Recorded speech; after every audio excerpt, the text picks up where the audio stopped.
ഇതിൻ്റെ സൈഡൊക്കെ ഇങ്ങനെ നന്നായിട്ട് മുരിഞ്ഞിരിക്കും.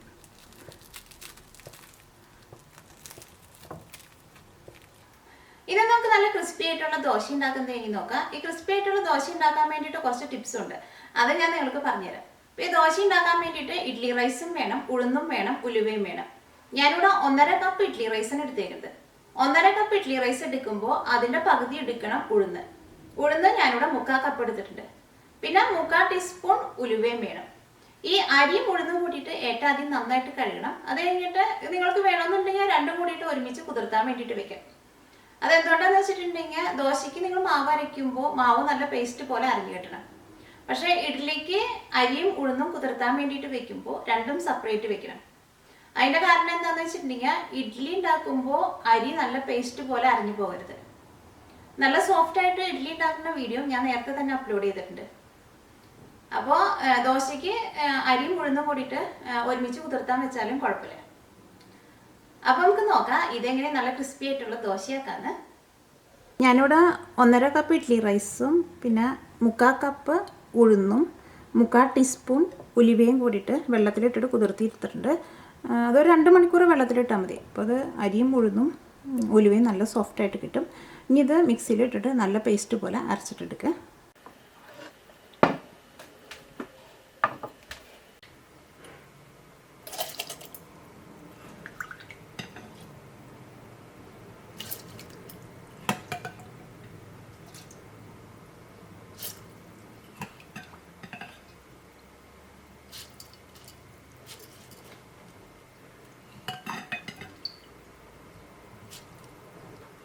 ഇനി ഇത് അരച്ചെടുക്കാൻ വേണ്ടിയിട്ട് ഇതിലേക്ക് ആവശ്യത്തിന് വെള്ളം ചേർക്കുക. ഇഡ്ഡലിയുടെ മാവ് നിങ്ങൾ അരച്ചെടുക്കുമ്പോൾ എപ്പോഴും ശ്രദ്ധിക്കണം, മാവ് നല്ല തിക്കായിട്ടിരിക്കണം. ദോശയ്ക്ക് മാവ് മിക്സ് ചെയ്തെടുക്കുമ്പോൾ കുറച്ച് വെള്ളം പോലെ ഇരിക്കണം. പക്ഷെ നിങ്ങൾ ഏറ്റവും ആദ്യം അരിയും ഉഴുന്നും കൂടിയിട്ട് അരച്ചെടുക്കുമ്പോൾ ഒരുപാട് വെള്ളം ചേർക്കണ്ട. അത് കഴിഞ്ഞിട്ട് പിന്നെ അതെല്ലാം കൂടിയിട്ട് മിക്സ് ചെയ്യുന്ന സമയത്ത് അതിലേക്ക് നമുക്ക് ആവശ്യത്തിന് വെള്ളം ചേർത്ത് കൊടുക്കുക. അല്ലെങ്കിൽ ഏറ്റവും ആദ്യം കൂടുതൽ വെള്ളം ഒഴിച്ചിട്ടുണ്ടെങ്കിൽ ചിലപ്പോൾ ഈ അരിയും ഉഴുന്നും നല്ല പേസ്റ്റ് പോലെ അരഞ്ഞു കിട്ടില്ല.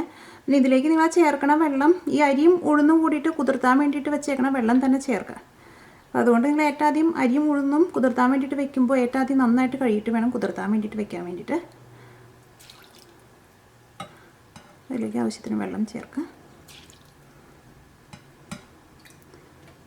ഈ അരിയും ഉഴുന്നും മുങ്ങിക്കിടക്കാൻ ആവശ്യത്തിനുള്ള വെള്ളം ചേർത്തിട്ട് അരച്ചിട്ടെടുക്കുക. ഇപ്പം മാവ് നല്ല പേസ്റ്റ് പോലെ അരച്ചെടുത്തിട്ടുണ്ട്.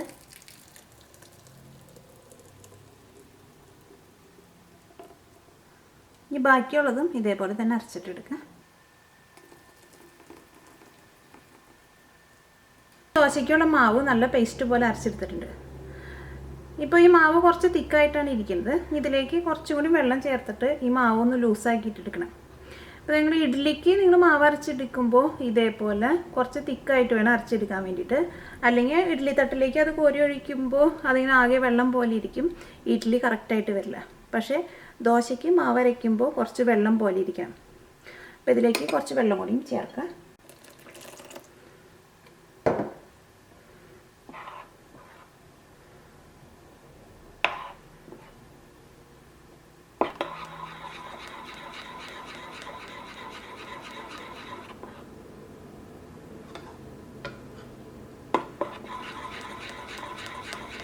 അപ്പോൾ ഇതിൽ കറക്റ്റ് പാകമായിട്ടുണ്ട്. അപ്പോൾ ദോശയ്ക്ക് മാവ് കലക്കി വയ്ക്കുമ്പോൾ ഇതേപോലെ ചെറുതായിട്ട് ഇങ്ങനെ വെള്ളം പോലെ ഇരിക്കണം. ഇനി മാവ് നല്ല സോഫ്റ്റായിട്ട് പൊന്തി വരാൻ വേണ്ടിയിട്ട് വെക്കുക.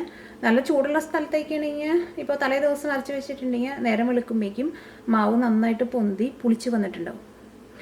തണുപ്പുള്ള സ്ഥലത്തേക്കാണെങ്കിൽ നിങ്ങൾ വാമായിട്ടുള്ള സ്ഥലത്ത് വയ്ക്കുക. എന്നാൽ മാത്രമേ മാവ് നന്നായിട്ട് പുളിച്ചിട്ട് നല്ല സോഫ്റ്റായിട്ട് പൊന്തി വരുള്ളൂ.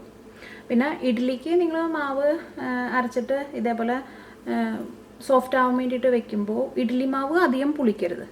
പക്ഷേ ദോശയുടെ മാവ് അത്യാവശ്യം നന്നായിട്ട് പുളിക്കണം. എന്നാൽ മാത്രമേ ദോശ നല്ല ക്രിസ്പി ആയിട്ട് വരുള്ളൂ. അത് നമ്മൾ റെസ്റ്റോറൻറ്റിലേക്ക് പോയിട്ട് ദോശ കഴിക്കുമ്പോൾ നമുക്ക് അറിയാൻ വേണ്ടി പറ്റും, ആ ദോശയ്ക്ക് അത്യാവശ്യം നല്ല പുളി ഉണ്ടാവും. പക്ഷേ ഇഡ്ഡലിയുടെ മാവ് അധികം പുളിച്ച് പോകരുത്. അപ്പോൾ ഈ മാവ് ഇനി സോഫ്റ്റായിട്ട് പൊന്തി വരാൻ വേണ്ടിയിട്ട് വയ്ക്കുക. ഇപ്പോൾ ദോശയ്ക്കുള്ള മാവ് പുളിച്ചിട്ട് നല്ല സോഫ്റ്റായിട്ട് പൊന്തി വന്നിട്ടുണ്ട്.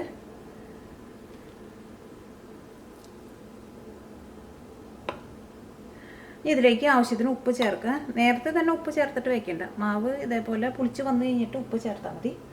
ഉപ്പ് ചേർക്കുമ്പോഴായിരുന്നാലും ആദ്യം കുറച്ച് ഉപ്പ് ചേർക്കുക. അത് കഴിഞ്ഞിട്ട് പിന്നെ നിങ്ങൾ ടേസ്റ്റ് നോക്കിയിട്ട് ഒരു ദോശയ്ക്ക് ചുട്ട് കഴിഞ്ഞിട്ട് പിന്നെ ഉപ്പ് വേണമെന്നുണ്ടെങ്കിൽ രണ്ടാമതും ചേർത്താൽ മതി.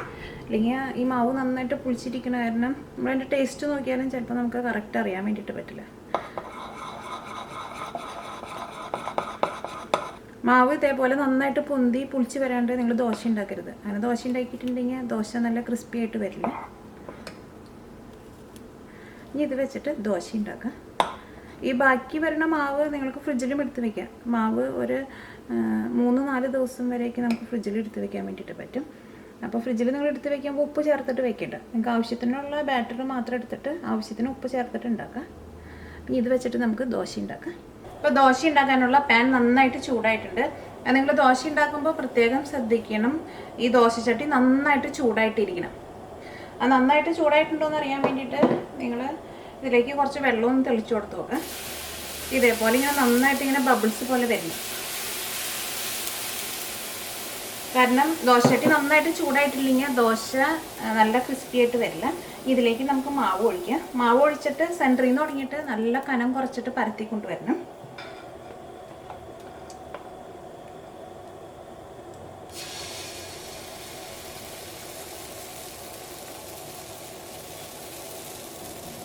ഇങ്ങനെ സെൻറ്ററിൽ നിന്ന് തുടങ്ങിയിട്ട് ഇങ്ങനെ നല്ല കനം കുറച്ചിട്ട് ഇങ്ങനെ പരത്തി കൊണ്ടുപോകാം. പിന്നെ പെട്ടെന്ന് പരത്തേം വേണം, അല്ലെങ്കിൽ ചിലപ്പോൾ മാവ് വെന്ത് പോകും.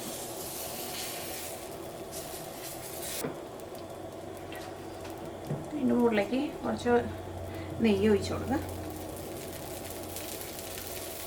ഈ ദോശ ഒരു ചെറുതായിട്ടൊരു ഗോൾഡൻ കളറായി തുടങ്ങുമ്പോൾ തീ പതുക്കെ ഒന്ന് കുറച്ച് വയ്ക്കുക. അതിന് മുമ്പ് നിങ്ങൾ തീ കുറച്ച് വയ്ക്കരുത്.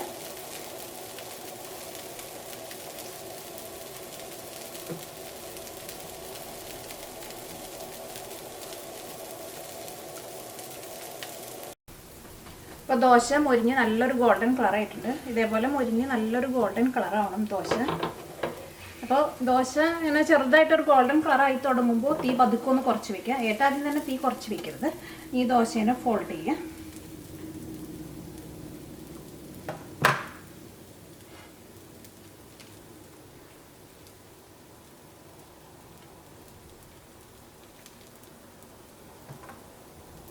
ദോശ നല്ല ക്രിസ്പി ആയിട്ടാണ് ഈ ദോശ ഇരിക്കുന്നത്. ഇതിൻ്റെ സൗണ്ട് കേൾക്കാൻ വേണ്ടി പറ്റും, നന്നായിട്ട് മുരിഞ്ഞിട്ട്.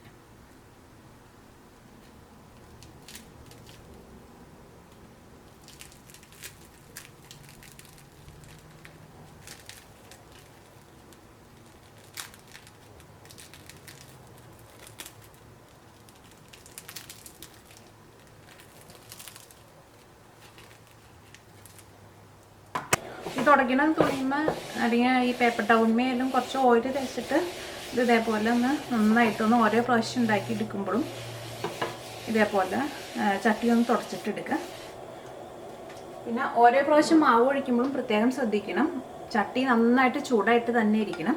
അപ്പോൾ നിങ്ങൾ ദോശ ഉണ്ടാക്കുമ്പോൾ പ്രത്യേകം ശ്രദ്ധിക്കേണ്ടത് എന്തൊക്കെയാണെന്ന് വെച്ചിട്ടുണ്ടെങ്കിൽ അരിയും ഉഴുന്നും പിന്നെ ഇതിലേക്ക് നമ്മൾ ചേർക്കണം ഉലുവയും നല്ല പേസ്റ്റ് പോലെ അരച്ചെടുക്കണം.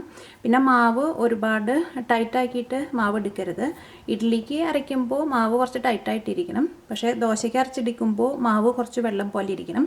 പിന്നെ ദോശയുടെ മാവ് അത്യാവശ്യം നന്നായിട്ട് പുളിക്കണം. ഇഡ്ഡലിയുടെ മാവ് അത്രയ്ക്കധികം പുളിക്കേണ്ട ആവശ്യമില്ല.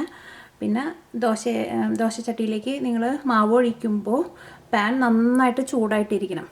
അത് ചിലപ്പോൾ ആദ്യം 1-2 ചൂടുമ്പോൾ ചിലപ്പോൾ ദോശ അത്രയ്ക്ക് മുരിഞ്ഞ് കിട്ടില്ല. അതിൻ്റെ കാരണം എന്താണെന്ന് വെച്ചിട്ടുണ്ടെങ്കിൽ അത് നമ്മൾ വെള്ളയപ്പം ഉണ്ടാക്കുമ്പോഴായിരുന്നാലും അങ്ങനെ തന്നെയാണ്. ചട്ടി ഒന്ന് മയങ്ങി വരാൻ വേണ്ടിയിട്ട് സമയമെടുക്കും. അപ്പോൾ ചിലപ്പോൾ 1-2 ഉണ്ടാക്കുമ്പോൾ ചിലപ്പോൾ അത്രയ്ക്ക് അങ്ങോട്ട് മുരിഞ്ഞ് വരില്ല. പിന്നെ ദോശമാവ് നിങ്ങൾ കോരി ഒഴിച്ച് കഴിഞ്ഞിട്ട് അത് പരത്തിയെടുക്കുമ്പോൾ സെൻറ്ററിൽ നിന്ന് തുടങ്ങിയിട്ട് നല്ല കനം കുറച്ചിട്ട് പരത്തി കൊണ്ടുപോകണം. പിന്നെ ദോശ നല്ല ക്രിസ്പി ആയിട്ട് മൊരിഞ്ഞ് കിട്ടാൻ വേണ്ടിയിട്ട് നെയ് റോസ്റ്റാണ് നിങ്ങൾ ഉണ്ടാക്കണമെന്നുണ്ടെങ്കിൽ ഈ ദോശയുടെ മുകളിലേക്ക് കുറച്ച് നെയ്യ് ഒഴിച്ചു കൊടുക്കുക. അല്ലെങ്കിൽ നിങ്ങൾക്ക് ഇഷ്ടമുള്ള ഏത് ടൈപ്പ് വെജിറ്റബിൾ ഓയിലോ അല്ലെങ്കിൽ വെളിച്ചെണ്ണ ഒഴിക്കാതിരിക്കുന്നത് നല്ലത്. ഏതെങ്കിലും വെജിറ്റബിൾ ഓയിലായിരുന്നാലും കുഴപ്പമില്ല. അപ്പോഴായിരിക്കും ആ ദോശ നന്നായിട്ട് മുരിഞ്ഞ് വരാം. പിന്നെ ദോശയുടെ മുകളിൽ പിന്നെ ചെറുതായിട്ടൊരു ഗോൾഡൻ കളർ വന്ന് തുടങ്ങുമ്പോൾ പിന്നെ തീ പതുക്കെ ഒന്ന് കുറച്ച് വയ്ക്കുക. എന്നിട്ട് നിങ്ങൾ എടുക്കുക. അപ്പോൾ നിങ്ങൾക്ക് നല്ല ക്രിസ്പി ആയിട്ടുള്ള ദോശ കിട്ടും.